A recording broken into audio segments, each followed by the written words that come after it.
7 signes qui montrent que vous êtes en carence de magnésium. Dans cette vidéo, on va voir quelles sont les choses qui peuvent vous informer que vous avez une carence de magnésium, parce que c'est une carence qui touche beaucoup de personnes.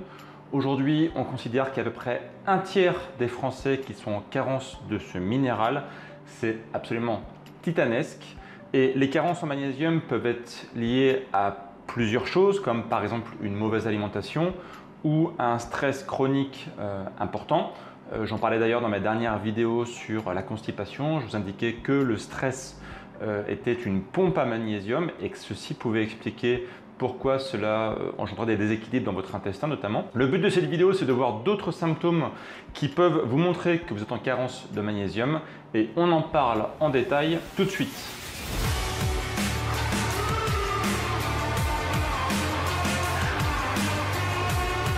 Dans une prochaine vidéo, je vous expliquerai comment on peut résoudre une carence de magnésium. J'ai décidé de découper cette vidéo en plusieurs parties. Donc si vous souhaitez être informé lorsque la vidéo sur comment résoudre les carences de magnésium va sortir dans les prochains jours, pensez à vous abonner à la chaîne YouTube de Bmove afin d'être notifié dès qu'une nouvelle vidéo est sortie. Et pour être sûr de ne louper aucune vidéo, pensez à activer la petite cloche, car parfois YouTube n'envoie pas d'informations comme quoi une vidéo est sortie. Donc ce serait vraiment dommage de louper cette vidéo qui va apporter pas mal de choses concrètes pour résoudre les carences de magnésium.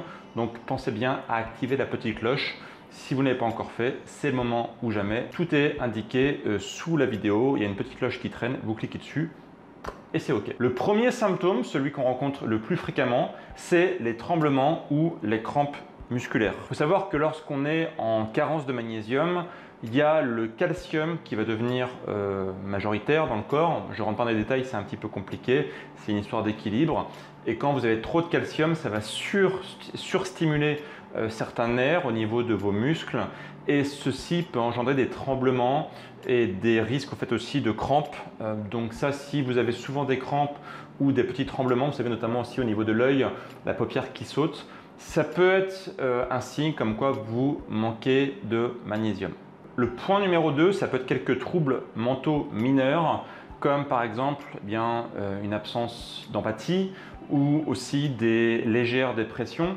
En fait, là aussi, on montre que le magnésium, lorsqu'il est en carence, peut modifier des choses dans votre cerveau et vous emmener en fait quelques déséquilibres mentaux justement.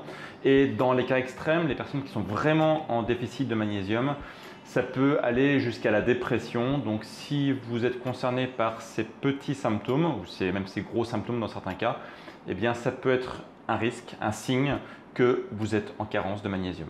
Le point numéro 3, ça va être un risque accru d'ostéoporose. L'ostéoporose, je pense que vous connaissez, c'est lié à la décalcification des os, les os qui deviennent beaucoup plus fragiles. Ça peut être lié à pas mal de paramètres comme par exemple la vieillesse bien sûr, mais aussi des carences comme la vitamine K. La vitamine D aussi peut intervenir dans l'ostéoporose. J'en ai parlé dans une vidéo que j'ai faite sur la vitamine D. D'ailleurs, si vous ne l'avez pas vue, je vous la mets ici. C'est une vidéo très importante pour comprendre comment fonctionne la vitamine D. Et vous verrez que justement ça peut être lié en grande partie à des causes d'ostéoporose. Ça peut être aussi lié au manque d'exercice parce que l'exercice physique permet de solliciter les muscles, les os, les tendons, etc. Donc ceux qui ne font pas beaucoup d'activité physique peuvent avoir un risque accru d'ostéoporose, mais aussi le risque de magnésium clairement peut intervenir. Tout à l'heure, je vous parlais qu'il y avait un équilibre entre le magnésium et le calcium. Et bien justement, lorsque vous avez une carence en magnésium, ça déséquilibre le calcium qui va du coup être moins présent là où il doit être. La matière première pour créer les os va être manquante et donc ça peut créer de l'ostéoporose. Le point numéro 4, c'est la fatigue chronique. Vous connaissez la fatigue, je pense que vous êtes concerné aussi ponctuellement. On est tous plus ou moins concernés. Quand c'est ponctuel, c'est pas forcément très grave. Quand on a fait une dure journée ou quand on a fait du sport, c'est normal d'être fatigué. C'est le corps qui demande du repos. Par contre, là où c'est problématique, c'est quand on a de la fatigue chronique, c'est-à-dire qu'on est quasiment tout le temps fatigué. Là, c'est un symptôme comme quoi il y a quelque chose qui ne va pas dans votre corps. Ça peut être complexe. Je ferai peut-être une vidéo prochainement sur la fatigue chronique. Mais ça peut clairement venir d'une carence en magnésium. Alors, c'est un peu complexe là aussi.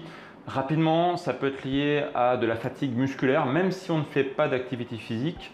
Pourquoi? Parce que le magnésium va aussi être en équilibre avec le potassium et le potassium, lorsqu'il est en déséquilibre, eh bien, peut emmener des faiblesses musculaires. Là aussi, clairement, le manque de magnésium peut entraîner une fatigue chronique. Donc si c'est le cas, si vous êtes tout le temps fatigué, alors intéressez-vous au magnésium. Le point numéro 4, ça peut être l'hypertension. L'hypertension, c'est quelque chose qui peut être multifactoriel. Et on montre aussi que ça peut être lié à un manque de magnésium. Alors, le truc, c'est que ce n'est pas un consensus. Il y a des études qui montrent que effectivement c'est le cas et d'autres études qui montrent que pas forcément. Donc, il n'y a pas un consensus absolu là-dessus. Néanmoins, sur un principe de précaution, ça peut être intéressant de se complémenter en magnésium ponctuellement pour voir si ça ne pourra pas être ça. Attention, là aussi, comme j'expliquais, l'hypertension peut être multifactorielle. La surconsommation de chlorure de sodium, donc qu'on appelle aussi le sel, peut expliquer l'hypertension. Donc bien sûr, on ne peut pas forcément toujours conclure de façon aussi simple que ça, mais ça peut être quelque chose à surveiller. Donc hypertension égale peut-être manque de magnésium. Le point numéro 6, ça va être des problèmes respiratoires. Si aujourd'hui vous avez des problèmes respiratoires alors que, voilà, a priori vous avez fait des contrôles, tout va bien, ça peut venir d'une carence en magnésium. Par exemple, on montre que chez les personnes asthmatiques, eh bien souvent il y a une carence de magnésium. Clairement là ça se démontre. Et d'ailleurs en fait les personnes asthmatiques, lorsqu'elles ont des inhalateurs, très souvent dedans il y a des sulfates de magnésium. Qui permet justement d'élargir un peu les bronches et qui permet justement de modifier la façon dont fonctionnent les muscles respiratoires. Car oui, ça vient principalement des muscles respiratoires. Pourquoi? Parce qu'encore une fois, là, le calcium va intervenir. Tout à l'heure, vous vous souvenez, je parlais des tremblements, etc. À cause d'une surquantité de calcium dans les muscles, eh bien, c'est exactement le même problème. Sauf que là, sur les muscles respiratoires, eh bien, le symptôme, ça va être justement des faiblesses. Clairement, là, on va avoir des faiblesses au niveau de la respiration. Donc, si jamais aujourd'hui vous avez des problèmes pour respirer, que vous êtes rapidement essoufflé, que vous avez parfois du mal à respirer, alors, encore une fois, sans conclure à 100%, ça peut être juste un indicateur comme quoi vous manquez de magnésium. Donc, c'est un point intéressant et encore une fois, dans la prochaine vidéo, on verra comment on peut réparer une carence de magnésium. Donc encore une fois, pensez à vous abonner pour ne pas louper cette vidéo. Le point numéro 7, ça va être des battements de cœur anormalement irréguliers, ce qu'on appelle une arythmie. L'arythmie, c'est quand votre cœur peut parfois s'emballer, parfois ralentir. C'est pas normal en fait, hein. Si jamais tout va bien, vous êtes au repos, etc., c'est pas normal que votre cœur ait des variations aussi importantes. Donc là aussi, ça peut être lié à une carence en magnésium. Pourquoi? Parce que, comme on a vu tout à l'heure, encore une fois, il y a des relations entre les différents minéraux. Et là, encore une fois, on va parler de la relation magnésium-potassium. Et lorsque le magnésium vient à manquer, eh bien, ça va emmener justement, à cause du potassium, une modification des muscles cardiaques, du muscle cardiaque. C'est comme pour les tremblements qu'on a vu tout à l'heure, sauf que là, c'est à plus grande échelle, ça a une action un peu plus forte. Et la modification du fonctionnement du muscle cardiaque va emmener justement des arythmies. D'ailleurs, des mesures chez les personnes qui ont des insuffisances cardiaques ou des arythmies de façon chronique ont montré qu'elles avaient très souvent des carences en magnésium. Et la complémentation a permis de résoudre le problème en partie. Donc là, encore une fois, ça se recoupe. Donc bien sûr, la présence d'un de ces symptômes ne veut pas dire que vous avez un manque de magnésium, c'est juste un indice.